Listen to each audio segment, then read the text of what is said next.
Hello viewers, welcome to SB institute. প্রতি সপ্তাহের মতো আজকেও চলে এসেছে একটা অঙ্কের ক্লাস নিয়ে।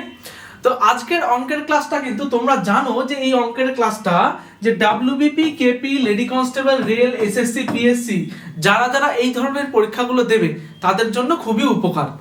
তো দেখে নেওয়া যাক আজকের প্র্যাকটিস সেটের মধ্যে কি কি অঙ্ক রয়েছে, আমরা খুব তাড়াতাড়ি দেখে নেব। দেখো প্রথম অঙ্কটা কি বলেছে, বলছে এ ও বি একত্রে একটি কাজ 3 দিনে শেষ করতে পারে। বলছে তারা একত্রে শুরু করার 2 দিন পর বি ছেড়ে চলে যায়। বলছে তার আর 2 দিন বাদে কাজটি শেষ হয়। দিয়ে বলেছে এ একা কতদিনে কাজটি করতে পারবে এটা বের করতে বলেছে। এটা প্রত্যেকে জানে যে সময় কার্য চ্যাপ্টারে কিন্তু একটা অঙ্ক। তো এই অঙ্কটা আমরা কিভাবে সমাধান করব দেখে নিই। বলছে এ আর বি একত্রে কতদিনে 3 দিনে কাজটি করতে পারে। এইবার কথা হলো 3 দিনে তো গোটা কাজটা করে ফেলতে পারে। বলছে তারা একত্রে কাজ শুরু করার 2 দিন পর। আচ্ছা তাহলে দেখো 3 দিনে করে এক অংশ কাজ, তাহলে 2 দিনে নিশ্চয় করবে কত 2/3 অংশ কাজ। আচ্ছা 2/3 অংশ কাজ কে করেছে, এই হচ্ছে এ আর বি একত্রে করেছে কত 3 দিনে। আচ্ছা এইবার দেখো 2/3 অংশ কাজ তো করে ফেলেছে, এবার বাকি কাজ কতটুকু, আমরা জানি মোট কাজ সবসময় 1 অংশ হয়, তাহলে 1 বিয়োগ 2/3 মানে হলো 1/3 অংশ কাজ। আচ্ছা এই 1/3 অংশ যে কাজটা সেই কাজটা কে করেছে, এ করেছে। দেখো বলছে 2 দিন পর বি ছেড়ে চলে যায়, তা আর 2 দিন বাদে কাজটি শেষ হয়। তাহলে এ একা কতদিনে কাজটি করবে, তাহলে 2 দিন বাদে শেষ হয়েছে, তাহলে বি যদি চলে গিয়ে থাকে তাহলে কাজটা এ করেছে, তাই না? তাহলে এ কতদিনে কাজটি শেষ করেছে, আরো 2 দিনে। তাহলে 2 দিনে করেছে কতটুকু অংশ, এই যে 1/3 অংশ, মানে বাকি যে অংশটুকু।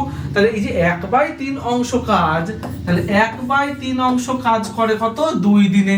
তাহলে 1 অংশ কাজ করবে কত দিনে, 1 অংশ কাজ করবে 2/1/3 মানে হলো 2 গুণ 3/1 মানে 3 দুগুণে 6 দিনে করবে। আচ্ছা কাজটি করতে পারবে, এখানে দেখো বলছে কতদিনে ওই কাজটি করতে পারবে, ওই কাজটি মানে হলো ওটা গোটা কাজটা, মানে মোট কাজটা কতদিনে করতে পারবে সেটা কিন্তু বের করতে বলেছে। তাহলে 1/3 অংশ করেছিল 2 দিনে, তাহলে 1 অংশ করবে কত 6 দিনে। তাহলে অপশন বি কিন্তু আমাদের সঠিক উত্তর হয়ে গেল। খুব সোজা অঙ্কটা, একটুখানি যদি বুঝে দেখো তাহলে একদম খুব সহজেই করে ফেলতে পারবে। পরবর্তী দেখে কি বলেছে, বলেছে 504 জন ছাত্রছাত্রী বিশিষ্ট একটি স্কুলে ছেলে ও মেয়ের সংখ্যার অনুপাত 13:11। বলছে 12 জন মেয়ে স্কুল ছেড়ে চলে গেলে এই অনুপাত কত হবে। আচ্ছা 12 জন ছেলে হোক বা মেয়ে হোক যদি স্কুল ছেড়ে চলে যায় তার মানে তাদের সংখ্যা কমে গেছে, তাই না? এখানে বলেছে 12 জন মেয়ে স্কুল ছেড়ে চলে গেছে, তার মানে মেয়েদের সংখ্যা 12 কমে গেছে। তাহলে আমরা সেইটাই বের করব, আগে বের করে নেব যে এখন মেয়েদের সংখ্যা কত আর এখন ছেলেদের সংখ্যা কত। তাহলে কি করে বের করতে হয় তোমরা কিন্তু খুব ভালো করে জানো, আমাদের অধ্যায় ভিত্তিক যে ক্লাসগুলো করানো আছে সেখানে গেলেই কিন্তু তোমরা এই যে অনুপাত সমানুপাতের যে অঙ্কগুলো রয়েছে সেই অঙ্কগুলো দেখলেই শিখে যাবে কিভাবে বের করতে হয়। তাহলে 504 গুণ 13/24 এটা হলো কি, এটা হলো ছেলেদের সংখ্যা। তাহলে প্রথমে ছেলে ছিল আর এই যে 13 আমি 13 দিয়ে করেছি ছেলেদের অনুপাত দিয়ে। তাহলে 24 দিয়ে কাটতে দেখি 24 দুগুণে 48 2 24 24 একে 24 মানে 21 গুণ 13। আচ্ছা 13 দুগুণে 26 260 আর 13 মানে 273। তাহলে 273 জন হলো ছেলে। এইবার হচ্ছে মেয়ে কতজন, তাহলে মেয়ে হবে 504 গুণ 11/24, সেই 24 দিয়ে কাটলে 21 হবে, তাহলে 21 গুণ 11 তার মানে কত হবে 210 আর হচ্ছে 21। আচ্ছা 210 আর 21 কত হয়, হচ্ছে 1 3 2 মানে 231। এটা হলো মেয়েদের সংখ্যা। এইবার কি বলেছে আমাকে, বলেছে 12 জন মেয়ে স্কুল ছেড়ে চলে গেছে। আচ্ছা যদি এই 231 জন এখন মেয়ে থাকে তাহলে 12 জন ছেড়ে চলে যাওয়া মানে 12 জন কমে যাবে, তাই না? তাহলে এখন মেয়েদের সংখ্যা হবে 231 মাইনাস 12। আচ্ছা 12 বিয়োগ করলে 9, হাতে 1 একা 2 1 আর 2 219। এইবার দেখো কি বলেছে, বলছে এখন ওই অনুপাত কত হবে, মানে ছেলে আর মেয়ের অনুপাত কত হবে। ছেলের সংখ্যার কোনো পরিবর্তন কিন্তু ঘটেনি, তাই ছেলের সংখ্যা কত ছিল 273 আর মেয়ের সংখ্যা কত ছিল 219। তাহলে এই হলো আমাদের অনুপাত। তাহলে এটাকে কিন্তু কাটাকাটি করা যায় 3 দিয়ে, দেখো 3 নং 27, 3 একে 3, আবার 3 7 21, 3 তিরিক্ষে 9, তাহলে কত হলো 91:73। দেখো এখানে অপশন এ তে আমাদের উত্তর হয়েছে 91:73। ঠিক আছে, তাহলে এই ধরনের অঙ্ক কিন্তু তোমাকে বলে দিলে সবার আগে তোমার কাজ হবে ছেলেদের সংখ্যা আর মেয়েদের সংখ্যাটা বের করে নেওয়ার, প্রপার সংখ্যাটা বের করে নেব, দিয়ে দেখবো কতজন চলে গেছে বা কতজন যুক্ত হয়েছে, আমরা তার সাথে যুক্ত হলে যোগ করে দেবো, আর যদি চলে যায় তাহলে কিন্তু বিয়োগ করে দেবো, করলে আমাদের অঙ্ক হয়ে যাবে। পরবর্তীতে কি বলেছে, বলেছে এক ব্যক্তি একটি টিভি বাজার দামের 20% কমে কিনলো এবং বাজার দামের 20% বেশিতে বিক্রি করলো, বলছে তার কত শতাংশ লাভ হলো। আচ্ছা, আমরা বাজার দাম যদি 100% মনে করি, 100% যদি বাজার দাম মনে করি, তাহলে দেখো বলছে 20% কমে কিনেছে। আচ্ছা, 20% কমে মানে 80% দামে কিনেছে, তাই না? 20% কমে মানে 80% দামে কিনেছে। এইবার বলেছে বিক্রি করেছে কত, 20% বেশিতে বিক্রি করেছে, মানে 120%-এ বিক্রি করেছে। তাহলে এইবার বলো 80-তে কিনেছে, 120-তে বিক্রি করেছে। আমরা যদি মনে করি এটা কোনো পার্সেন্টেজ না, এটা হলো টাকা, তাহলে 80 টাকায় কিনে 120 টাকায় বিক্রি করেছে, তাহলে লাভ কত?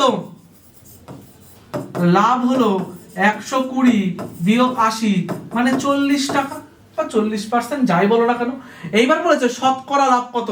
আচ্ছা, শতকরা লাভ বের করতে গেলে কি করতে, লাভ বাই ক্রয় মূল্য গুণ 100। আচ্ছা, লাভ কত 40 বাই ক্রয় মূল্য কত, এই যে আমাদের ক্রয় মূল্য গুণ 100। তাহলে দেখো 40 দিয়ে কাটলে কত হবে 2, আর 2 দিয়ে 100-কে কাটলে 50, তাহলে আমার হয়ে গেল কিন্তু 50%। তাহলে আমার লাভ করেছে কত, 50% কিন্তু ও লাভ করে ফেলেছে। ঠিক আছে, বোঝা গেছে? এমন বেশি বিশাল কিছু কঠিন না, একটু কনসেপ্ট জানলে খুব ভালোভাবে করা যায়। পরবর্তীতে কি বলেছে, বলছে 200 থেকে 300 এর মধ্যে বৃহত্তম কোন সংখ্যাকে 6, 8 আর 9 দ্বারা ভাগ করলে প্রতি ক্ষেত্রে 5 ভাগশেষ থাকবে। তো এগুলো করতে গিয়ে আমরা কি জানি, আমরা জানি যে সংখ্যাগুলো দ্বারা বিভাজ্যর কথা বলে থাকে সেই সংখ্যাগুলোর কি করতে হয়, লসাগু করতে হয়। তাহলে সবার আগে কি করব, 6, 8 আর 9 এর লসাগু করব। দেখো 3 দিয়ে দিলে 3 দুগুণে 6, 8 3 তিরিক্ষে 9, আবার যদি 2 দিয়ে দিই 2 একে 2, 4 দুগুণে 8, 3 3-এর মতো পড়ে থাকবে। তাহলে 3 4 12, আচ্ছা 3 12 36, 36 দুগুণে হলো 72, তাহলে লসাগু হলো কত, 72। এইবার দেখো কি বলেছে, এইবার আমাকে বলেছে কি যে 72 তো বিভাজ্য সংখ্যা, কিন্তু এখানে বলছে 200 থেকে 300 এর মধ্যে।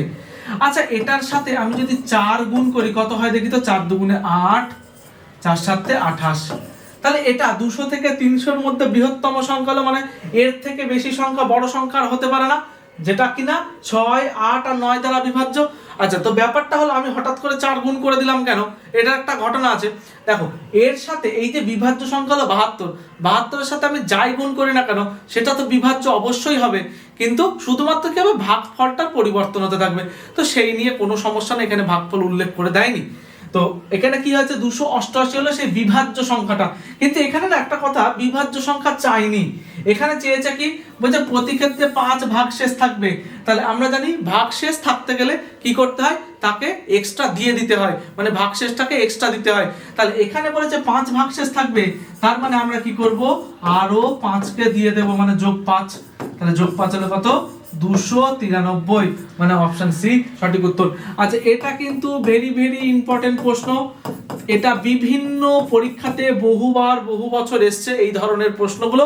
তো তোমরা এই ধরনের প্রশ্নগুলো যদি সলভ করতে পারো অন্তত একটা নম্বর কিন্তু অবশ্যই পেয়ে যাবে। পরবর্তী থেকে কি বলেছে, বলেছে একটি সংখ্যাকে 13 দিয়ে গুণ করলে 180 বৃদ্ধি পায়। আচ্ছা, 180 বৃদ্ধি পায় এই কথার মানে কি, মানে সেই সংখ্যাটা আর 13 দিয়ে গুণ করলে যে সংখ্যাটা আছে সেই সংখ্যাটার পার্থক্য হলো কত, পার্থক্য হলো 180, সেই জন্য বলেছে 180 বৃদ্ধি পায়। তাহলে আমরা যদি মনে করি সংখ্যাটা x, তাহলে 13 দিয়ে গুণ করলে সংখ্যাটা কত হবে, 13x। এইবার বলেছে বৃদ্ধি পায়, তার মানে কি দুটো সংখ্যার অন্তরফল হলো 180, তাহলে অন্তরফল মানে বিয়োগফল। আচ্ছা, অবভিয়াসলি এটা বড়, কিন্তু হ্যাঁ যেহেতু 13 দিয়ে গুণ করা আছে তাহলে 13 গুণ, তাই আমরা কি লিখবো, তাহলে 13x - x সমান সমান কতটুকু বৃদ্ধি পায়, 180 বৃদ্ধি পায়। তাহলে দেখো এখানে 12x, 13x থেকে একটা x বাদ দিলে 12x সমান সমান 180, তাহলে x সমান সমান 180/12 মানে কত, 15। তাহলে অপশন বি হয়ে গেল কিন্তু এটা সঠিক উত্তর। সংখ্যাটা আমার ওটাই দরকার ছিল, শুধুমাত্র দেখো সংখ্যাটি হলো, মানে সংখ্যাটা কি সেটাই চেয়েছে, আর কিচ্ছু কিন্তু আমার কাছে শুনতে চাইনি। বোঝা গেল? তাহলে আমি কিন্তু এইটাই বেরোলো আমার সংখ্যা, তাহলে অপশন বি আমাদের সঠিক উত্তর। আচ্ছা দেখো, আমাদের ডাব্লিউবিপি কেপি লেডি কনস্টেবল আর প্রাইমারি আপার প্রাইমারি টেটের দুটো আলাদা আলাদা ব্যাচ জুন মাসে সেকেন্ড উইক থেকে অলরেডি শুরু হয়ে গেছে। তো এটা কমপ্লিটলি একটা অফলাইন ব্যাচ। যারা যারা এখনো ভর্তি হতে চাও, এখনো অ্যাডমিশন চলছে, তারা ভর্তি হতে পারো। আচ্ছা, খুব রিসেন্টলি কিন্তু আমাদের অ্যাডমিশন ক্লোজ হয়ে যাবে। তো তোমরা যারা যারা ভর্তি হতে চাও অবশ্যই খুব তাড়াতাড়ি যোগাযোগ করো আমাদের এই অফিসিয়াল নম্বরে এবং যাবতীয় তথ্য নিয়ে নাও। তো এখানে পড়লে তোমাদের একটা সুবিধা আছে, তো তোমরা প্রত্যেকটা বিষয়ের অভিজ্ঞ শিক্ষক শিক্ষিকা দ্বারা তোমাদের যে গাইড করে দেওয়া হবে। আর কি হবে, এখানে প্রত্যেকটা সাবজেক্টের study materials as a print out আকারে তোমাদেরকে কিন্তু হার্ড কপি রূপে দিয়ে দেওয়া হবে। ঠিক আছে? তো তোমরা যারা যারা পড়তে ইচ্ছুক অবশ্যই এই ফোন নম্বরে কন্ট্যাক্ট করে এসবি ইনস্টিটিউটে চলে এসো এবং তোমাদের সাফল্যতাকে একটা নতুন শিখরে নিয়ে যাও। পরবর্তীতে কি বলেছে? বলেছে 400 ও 500 এর মধ্যবর্তী 12, 16 ও 24 দ্বারা বিভাজ্য সংখ্যাটি বের করো। আচ্ছা, এর আগে যে অঙ্কটা করলাম যে 200 থেকে 300 এর মধ্যে, ঠিক একই রকম, কিন্তু ওখানে বলেছিল যে 5 ভাগশেষ থাকবে, এখানে ভাগশেষ থাকার কথা কিচ্ছু বলে দেয়নি। তাহলে আমার কি করতে হবে? লসাগু করতে হবে সবার আগে। তাহলে 12, 16 আর 24-এর দেখো প্রত্যেককে 4 দিয়ে যায়, তাহলে 3 4 12, 4 4 16, 4 6 24। আবার দেখো 3 দিয়ে যায়, 3 1 3, 4, 3 2 6। আবার কি 2 দিয়ে যায়, 1 2 2 4, 2 1 2। দেখো 2 2 4, 3 4 12, 4 12 কত? 48। ঠিক আছে? এইবার দেখো এখানে একটা কথা বলেছে, কি বলেছে? 400 থেকে 500 এর মধ্যবর্তী। তো আমরা একটা জিনিস দেখবো, দেখো 48কে 10 দিয়ে গুণ করলে খুব সহজেই 480 হয়ে যায়। ঠিক আছে? আর যদি আমরা সেই 48কে আবার 11 দিয়ে গুণ করতে যাই তাহলে কিন্তু 500 থেকে বেশি হয়ে যায়। আচ্ছা, হয় হলো 480 আর 48 হলো 528। তাহলে আমাদের এইটা হয়ে যায়, কিন্তু আমাকে বলছে 500 মধ্যবর্তী। তাহলে 500 মধ্যবর্তী আমরা এটাকে নিতে পারি, এটাকে পারবো না নিতে, তাই না? তাহলে 480 হলো আমাদের বিভাজ্য সংখ্যা, যে সংখ্যাটাকে 12, 16 এবং 24 দ্বারা ভাগ করা যাবে, আর 400 থেকে 500 এর মধ্যবর্তী। দেখো অপশন ডিতেও রয়েছে 480। ঠিক আছে? বোঝা গেল? খুব সহজ অঙ্ক, কিন্তু এমন কিছু কঠিন জিনিস নয়, একদম ইজি জিনিস। পরবর্তী দেখি কি বলেছে? বলেছে 3টি সংখ্যার অনুপাত 2:3:6 এবং তাদের লসাগু এটা হলে তাদের গসাগু কত? আচ্ছা, গসাগু কত এটা বের করতে বলেছে তোমাকে, তাই না? দেখো এখানে আমরা যদি মনে করি সংখ্যা একটা হলো 2x, একটা হলো 3x আর একটা হলো 6x, এটা হলো আমাদের তিনটে নাম্বার। ঠিক আছে? এইবার এদেরকে আমি একটু লসাগু করি। দেখো প্রত্যেককে x দিয়ে যায়, x দিয়ে যায় 2 3 6।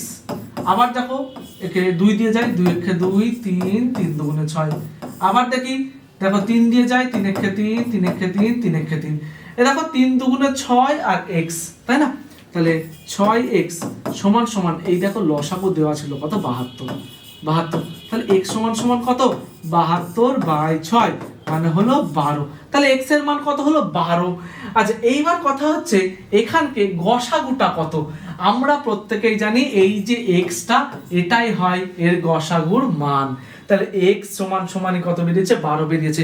তাহলে এটাই হলো এদের গসাগু। তাহলে অপশন এ সঠিক উত্তর, 12। ঠিক আছে? বোঝা গেল? আচ্ছা, এটা কিন্তু 3টে সংখ্যা নিয়ে এখানে আছে, কোনো কোনো জায়গায় 2টো সংখ্যা নিয়েও থাকে, ম্যাক্সিমাম ক্ষেত্রে 2টো সংখ্যা নিয়েই দেখা যায়। ঠিক আছে? তো যেন ভুল করবে না আর এরপর থেকে। পরবর্তী দেখি কি বলেছে? বলছে 2/3 a সমান সমান a এর 75%, তাহলে h টু b কত হবে? এটা কিন্তু ভেরি ভেরি ইম্পর্টেন্ট প্রশ্ন। এইরকম প্রশ্ন এর পরীক্ষায় বহুবার আসে এবং প্রত্যেকবার আসে। ডাব্লিউবিপি তো প্রত্যেকবার আসে, ডাব্লিউবিপি কেপি এগুলোতে প্রত্যেকবার আসে। একটা কিন্তু এই টাইপের অঙ্ক অবশ্যই দিয়ে দেয়। তো কি বলেছে ভালো করে শিখে নেবো। দেখো 2/3 a সমান সমান বলেছে b এর কথাটা বলেছে, তাই না? এর মানে গুণ, আর 75% মানে 75/100।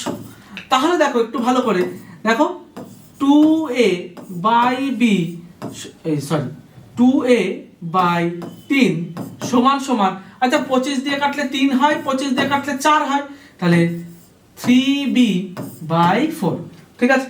এইবার দেখো ঘটনাটা হলো এখানে তো সমান সমান চিহ্ন আছে, এক কাজ করতে পারো তুমি বিটাকে এদিকে নিয়ে চলে আসতে পারো, বাকি সংখ্যাগুলোকে ওদিকে নিয়ে চলে যেতে পারো, তাহলে রেশিও হয়ে যাবে। কিন্তু ঘটনা হলো এই অঙ্কটা এরকম দুটো দিয়ে দেয় না, মানে এ আর বি দিয়ে দেয় না, এর সাথে সমান সমান একটা সি থাকে, ঠিক আছে? তার বেলায় কি করবে? তার বেলায় তো সম্ভব না। তাহলে আমি একটাই মেথড শিখবো যাতে সব ধরনের অঙ্ক হয়ে যায়। দেখো কি করে করব, এইটা এই যদি মাঝখানে সমান সমান চিহ্নটা থাকে না, তাহলে আমাদের এই এ এর নিচে যে থাকবে আর বি এর নিচে যে থাকবে সেটাই হলো এ আর বি এর অনুপাতের মান। কিন্তু কথা হচ্ছে এখানে একটা শর্ত আছে। কি শর্ত? এই এর ওপরে কোনো সংখ্যা থাকা চলবে না। তাহলে এর ওপরের সংখ্যাগুলোকে তাড়াতে হবে। কি করে তাড়াবো? দেখো আমরা কি করব, এই ওপরে যে কটা সংখ্যা থাকবে তাদের লসাগু করব। কত? 2 আর 3 আছে এখানে, এদের লসাগু কত হয়? 6 হয়। তাহলে কি করব, সেই যত লসাগু হবে সেই লসাগুতে দুজনের নিচে গুণ করে দেব। তাহলে 2a বাই 3 গুণ 6 সমান সমান 3b বাই 4 গুণ 6। আচ্ছা 2 দিয়ে কাটলে দেখো 3 দুগুণে 6, 3 দিয়ে কাটলে 3 দুগুণে 6। আচ্ছা কি পড়ে থাকলো দেখি তো, a বাই 9 সমান সমান b বাই দেখো 4 দুগুণে 8। তাহলে a এর মান হলো 9 আর b এর মান হলো 8। তার মানে a/b সমান সমান 9/8। এই দেখো অপশন সি চলে এসেছে, 9/8, তাই না? তাহলে এটা দুটো থাক, তিনটে থাক, চারটে থাক, পাঁচটা থাক, যে কটাই থাক না কেন এই মেথডে করলে সব কটা অঙ্কই হবে। কিন্তু যদি তুমি এই বি কে ঘুরিয়ে নিয়ে এসে করার চেষ্টা করো তাহলে কিন্তু সব অঙ্ক হবে না এইভাবে, বা হলেও লেন্দি হবে, ঠিক আছে? পরবর্তী দেখি কি বলেছেন। বলেছে এ বি এবং সি এর মধ্যে 700 টাকা এমন ভাবে ভাগ করে দেওয়া হলো যাতে এ এর অংশে বি এর অংশের অনুপাত 2:3 এবং বি এর অংশ এবং সি এর অংশের অনুপাত 4:5। তাহলে এ কত টাকা পেল? আচ্ছা তাহলে দেখো এখানে a/b b/c আলাদা আলাদা করে দেওয়া রয়েছে। আমার কাজ কি হবে? a/b/c বের করে নেওয়া। তাহলে a/b/c বের করি। তাহলে দেখো a/b কত? 2:3, b/c কত? 4:5। আচ্ছা তাহলে এখানে 3 বসাই, এখানে 4 বসাই। তোমরা জানো এটা কিভাবে করতে হয়। 3 5 15, 3 4 12, 4 2 8 বের গেছে অনুপাত। এইবার কি বলছে, এ কত টাকা পেল? আচ্ছা মোট টাকা কত ছিল? 700 গুণ ভগ্নাংশের নিচে কাকে লিখবো? এদেরকে যোগ করে।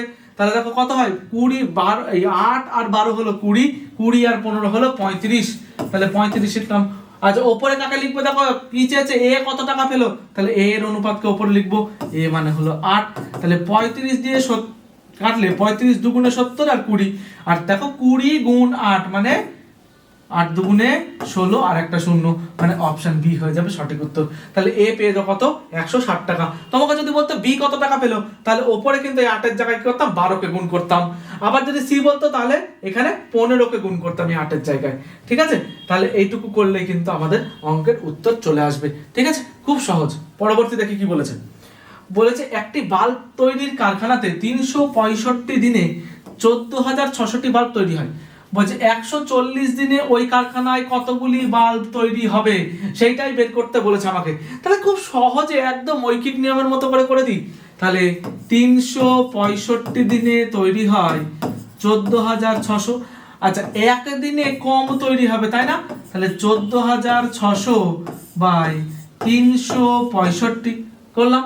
আচ্ছা তারপরে কি করব? বের করতে বলেছে কত? 140। তাহলে 140 দিনে হবে 14,600 গুণ 140 বাই 365, ঠিক আছে?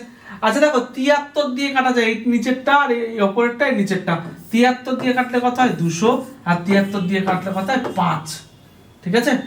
আচ্ছা তারপরে দেখো 5 দিয়ে কাটলে 4 5 20 শূন্য পড়ে থাকলো কি? 40 গুণ 140।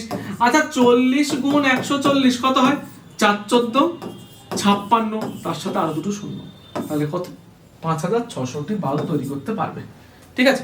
আচ্ছা এমন কিছু কঠিন না, একদম সোজা, একদম সব সাধারণ ঐকিক নিয়ম, সেই ছোটবেলা থেকে করে আসছি সেই অঙ্কই। আচ্ছা আজকের লাস্ট অঙ্ক, এটা তোমাদের হোমওয়ার্ক।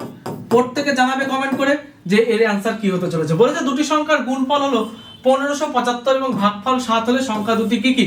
যারা আমাদের ভিডিও প্রতিনিয়ত দেখো তারা তো অবশ্যই জানো কিভাবে করতে হবে। আচ্ছা যারা দেখো না তারা প্রিভিয়াস ইয়ার ভিডিওগুলো দেখে এসো, তারা অবশ্যই শিখে যাবে এই ধরনের অঙ্কগুলো কিভাবে করতে হয়। এইরকমই আরো কিছু কিছু নতুন নতুন ইন্টারেস্টিং টপিক কিন্তু রয়েছে, যাদের সাথে কিভাবে সহজে অঙ্ক করে সলভ করা যায় এবং খুব কম সময়ের মধ্যে। তো আজকের ভিডিওটি যাদের ভালো লেগেছে অবশ্যই একটা লাইক করে দিও এবং তোমার বন্ধুদের সাথে শেয়ার করে দিও এবং এসবি ইনস্টিটিউট চ্যানেলটিকে সাবস্ক্রাইব করে রাখো এইরকমই আরও নতুন নতুন ইন্টারেস্টিং টপিক পেতে। আচ্ছা, দেখা হচ্ছে আবার পরবর্তী ক্লাসে, আজকের মতো এখানেই।